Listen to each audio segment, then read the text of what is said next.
अतृप्त आत्मा। बहुत साल पहले की ये बात है।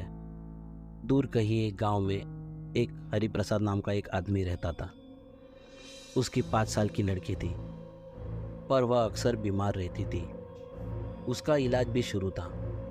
पूरे गांव में, पूरे ज़िले में जितने भी वैद्य या डॉक्टर थे, सबको दिखाया, पर फिर भी उस लड़की की हालत में कुछ भी बदलाव नहीं हुआ। और एक दिन उसी बीमारी के चलते वह जिंदा ना बच सकी। रात के 2 बजे उसकी मौत हो गई। और उसी रात को एक दूसरे गांव में रंजना नाम की एक औरत की ट्रक से टकराने की वजह से मौत हो गई। मृत के परिवार वाले लोगों ने उस औरत का दाह संस्कार कर दिया। वही दूसरी तरफ उस 5 साल की मृत लड़की के शरीर को दफन करने के लिए उसके घर वाले और गांव वाले जंगल में जा रहे थे।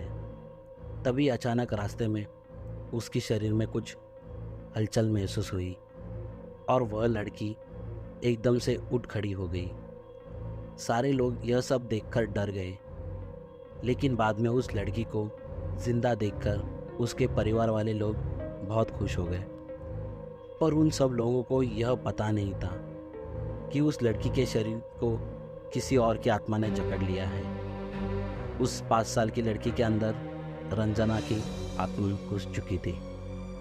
सब लोग खुशी खुशी लड़की को फिर से अपने घर ले आए, पर वह लोग ये नहीं जानते थे कि अनजाने में वह एक भटकती आत्मा को अपने साथ घर ले आए हैं। रंजना की आत्मा जो कि उस लड़की के भीतर थी, वह अलग जगह पर आकर बहुत दुखी और परेशान हो गई थी। उसका कुछ भी करने में मन नहीं लगता था, यहाँ तक कि वो खाना भी नहीं खाती थी।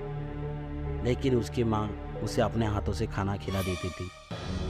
ऐसे ही एक दिन वह लड़की अपनी माँ के साथ उसके मामा जी के घर जा रही थी, तो रास्ते में अचानक वह जगह आई जहाँ रंजना की ट्रक से मौत हो गई थी। उस बच्ची ने अपनी माँ को इशारा करके बताया कि यह रास्ता उसके गांव की तरफ जाता है।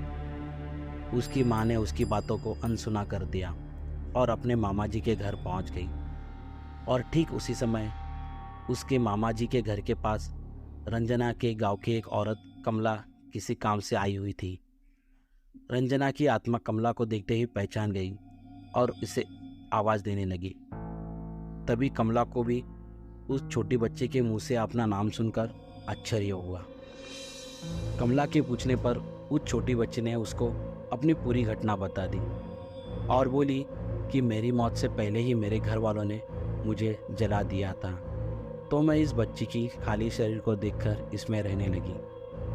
जब कमला ने यह बात सुनी तो उसने अपने गांव जाकर रंजना के घर वालों को और अपने सारे गांव के लोगों को यह बात बता दी।